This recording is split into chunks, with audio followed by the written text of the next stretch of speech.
it's a technique to try and break him. He's a very, very resilient person, and he's one of the hardest people possible to break.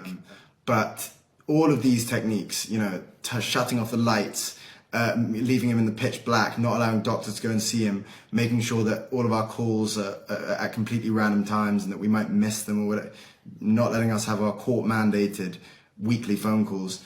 All of this is tactics to try and break him. Many of his supporters and his party members and family members who are in prison currently in similar conditions to him. So, and he's very, very principled, and he wouldn't, on their behalf, I think that definitely would have played a part. He wouldn't want to kind of, he'd want to be aligned with them. I just don't see him taking a deal like that. Every route that we thought would potentially get him out, we never thought he would be in there a fraction of how long he's been in there.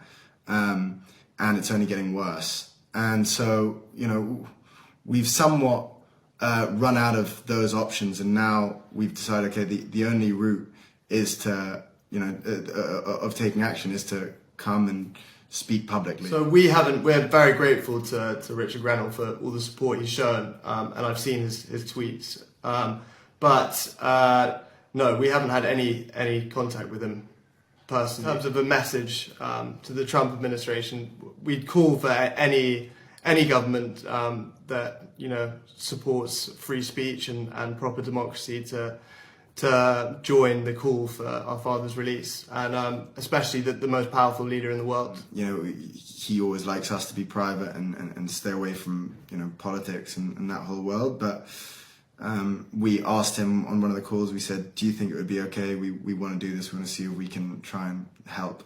And he said, do it. But for anyone who knows our father, knows that he's not a corrupt person.